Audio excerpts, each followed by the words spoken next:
दूसरी बात में आगे चलते हैं, सुपर नेचुरल प्रोटेक्शन, जो हमारे विचारों से एकदम बाहर है, अलौकिक सुरक्षा जो एकदम विचारों से बाहर है। सुनिएगा, जो आपको मिलेगा भजन संहिता 23वां अध्याय, पढ़ा होगा आपने, उसकी चौथी आयत। तो सुनिएगा, भजन संहिता 23वां अध्याय और उसकी चौथी आयत में क्या लिखा है? चाहे मैं घोर अंधकार से भरी हुई तराई में होकर चलूं। सुनिए, यहाँ पर कौन कह रहा है ये बात? क्या कह रहा है? घोर है, तो घोर घंघोर है एकदम, और कह रहा है चाहे मैं घोर अंधकार से भरी हुई तराई में क्या करूं? चलूं। अब आप बताइए, घोर अंधकार क्या होता है? पता?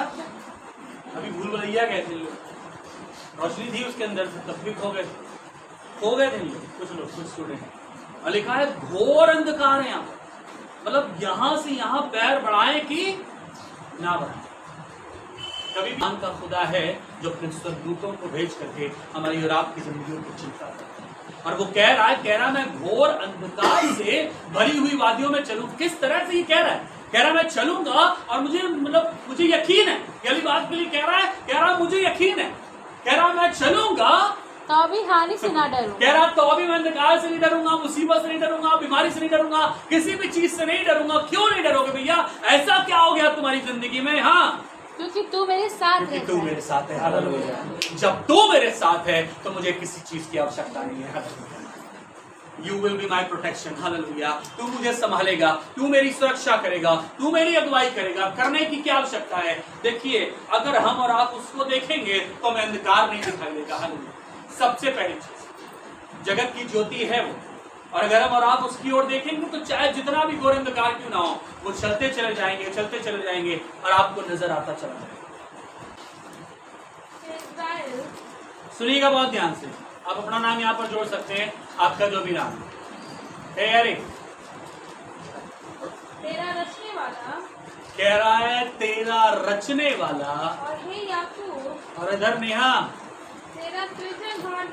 तेरा सृजनहार यहोवा अब यूं कहता है, मत डर, कह रहा है मत डर, क्योंकि मैंने तुझे छुड़ा लिया। हालेलुया। कह रहा है मत डर क्योंकि मैंने तुझे छुड़ा लिया। मैंने तुझे नाम लेकर बुलाया है। मैंने तुझे नाम लेकर के बुलाया है। तू मेरा और कह रहा है तू मेरा ही है। नाम लेकर के बुलाया, कह रहा है याकूब और इज़राइल, कह रहा है नाम लेकर के मैंने बुलाया है। आपको पता है तारों के क्या नाम होते हैं? वो नाम लेकर के बुलाता है। और आसमान का खुदा हम पर और आप पर इस तरह से अपनी दृष्टि को बनाकर के, चाहे हम जितनी भी दूर क्यों ना हो। आपको क्या लगता है तारा कहाँ पर होता है? बताइए कहाँ पर होता है? अरे भैया हम लोग हिंदुस्तान में पता नहीं कहाँ हो, विदेश देश में, और खुदा आप कह रहे इधर एक वेस्टर्न वाले इधर आए थोड़ा सा और घूमता फिरता हुआ हिंदुस्तान के करीब चलता चला आ रहा है। मैं आपको बताऊं क्यों? क्योंकि आसमान के खुदा ने वाली बात नहीं, वो नाम लेकर के जानता है। कह रहा है मत डरना, किसी भी बात से, किसी भी चीज से घबराना नहीं। करना क्या है तुमको? कह रहा है मैंने तुम्हारा नाम लेकर के तुमको बुलाया है। हालेलुया। मैंने तुम्हारा नाम लेकर के तुमको बुलाया। सुनिए आगे क्या लिखा है? जब तू जल में होकर जाए। हालेलुया। कह रहा है जब तू जल में होकर के जाए। अंकल तो गिर गए थे, वहां पर गड्ढा था, लेकिन लिखा है जल में होकर के तू जाए, मैं तेरे संग संग रहूंगा। मैं तेरे संग संग रहूंगा। हालेलुया। याद है आपको मूसा नबी? याद है वो जल में से होकर के कैसे निकल गए? ये सब कैसे निकल गए? खुदावन संग कह रहा जब तू जल में से होकर के जाए तो क्या? मैं तेरे संग संग रहूंगा। मैं तेरे संग संग रहूंगा। जब तू नदियों में होकर चले। अरे बाप रे, तो समंदर का पार करके नदियों में होकर के चले, तब वे तुझे डुबा न सकेंगी। तब वो तुझे डुबा ना सकेंगी। और जब तू आग में चले। और लिखा है जब तू आग में चले, तब तुझे आँच न लगेगी। तब तुझे आँच ना लगेगी। और उसकी लौ तुझे ना जला सकेगी। और कह रहा है उसकी लौ भी तुझे जला ना सकेगी। क्यों? Because I will be your protection. Hallelujah. मैं तेरा सुरक्षा का घेरा हूँगा, मैं तेरी सुरक्षा का घेरा हूँगा। मैं अलौकिक सुरक्षा से तेरी अगुवाई करूंगा जो शायद तेरे विचारों से बाहर है। अब आप ये बताइए, आइए आगे चल के पढ़ लेते हैं इस चीज को। डैनियल 3 अध्याय उसकी 23वीं आयत से पढ़िए। डैनियल 3 अध्याय और उसकी 23वीं आयत। इससे पहले कि अध्याय लिखा जाता परमेश्वर से इनकी बातचीत होती थी और परमेश्वर ने इनको बता दिया कि तुम लोग वहां पर जाना और मैं वहां पर मौजूद रहूंगा और तुम जलोगे नहीं, परेशान ना होना। ऐसा हुआ था क्या? सब एकदम ध्यान से सुन रहे। अच्छा, अलग से लिखा गया दूसरा अध्याय और तीसरे अध्याय के बीच में 2.5वां अध्याय। जो कुछ है वो यहीं पर है भाई साहब, कुछ नहीं बोला गया है। सुनिए हुआ क्या जी। और उसी धधकते हुए भट्टे के बीच, उसी धधकते हुए 23वीं आयत से, धधकते हुए भट्टे के बीच ये तीनों पुरुष शद्रक, मेशक और अबेदनगो। शद्रक, मेशक, अबेदनगो के नाम बताइए क्या थे?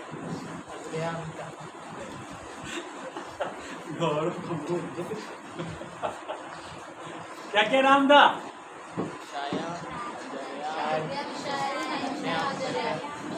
तेज बोला गई तो पता होता है, फौरन तेज बोलते हैं, अपना धीरे धीरे।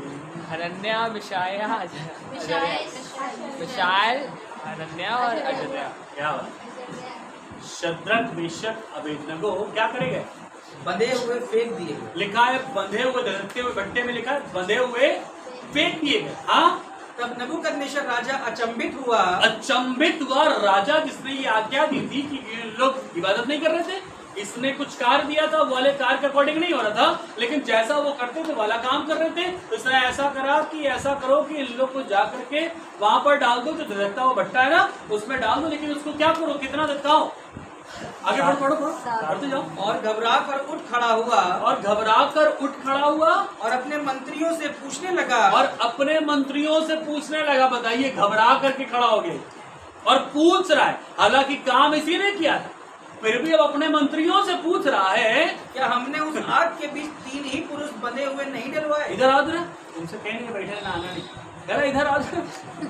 तुमसे क्या, मुझसे गड़बड़ी हो गई, प्रॉब्लम, चश्मा सीन तो नहीं हो गया क्या? हम लोगों ने आग में, हमने उस आग के बीच 3 ही पुरुष बंधे हुए नहीं डलवाए। 3 ही पुरुष को जो थे वो बंधे हुए नहीं डलवाए थे। उन्होंने राजा को उत्तर दिया, हाँ राजा, सच बात तो है राजा साहब, आपने बोला था और हम लोग ने तो रस्सी बांधी थी उन लोग को, अब कस के मारा तो चिल्ला भी रहे थे और तीनों कह रहे थे हमको बांध क्यों रहे हो? इसका मतलब कि हाँ, बांध करके तो लड़े गए थे। उन्होंने बोले थी यारी बात, हाँ ऐसा हुआ तो था। फिर उसने कहा राजा ने, अब मैं देखता हूँ कि 4 पुरुष आग के बीच खुले हुए टहल रहे हैं। अब मैं देख रहा हूँ उनमें से तीसरे में से चौथी एक आत्मा निकल आई किसी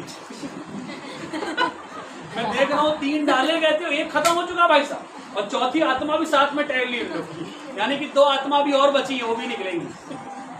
सुनिए आगे क्या कह रहा, मैं 4 पुरुषों को देख रहा हूँ वहां पर और उनको कुछ भी हानि नहीं पहुंची। और उनको कुछ भी, चौथा था कौन?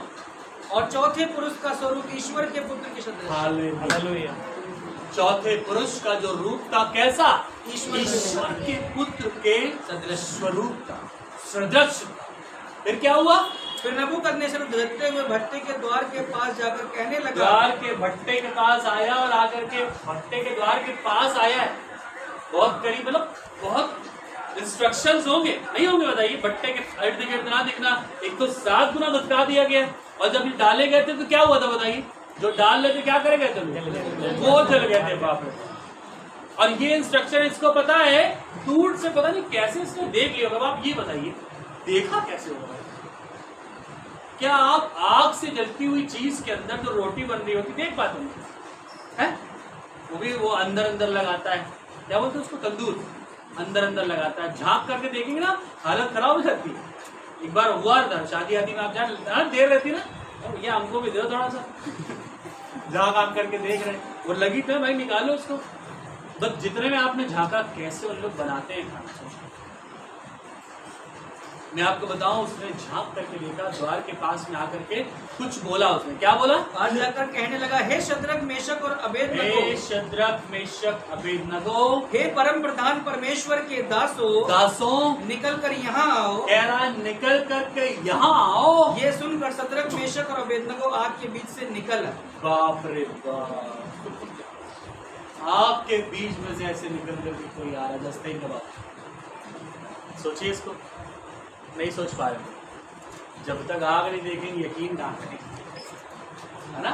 एकदम वही वाला दिखाइए भैया, तब तो समझ में आएगा। ऐसे क्या पीछे पड़ता ही आ गया, बस में हो तो डाल दे आदमी है भैया, आप चल के आगे। कह रहा है आओ, और उन लोग क्या करे, आग के बीच से निकल आए।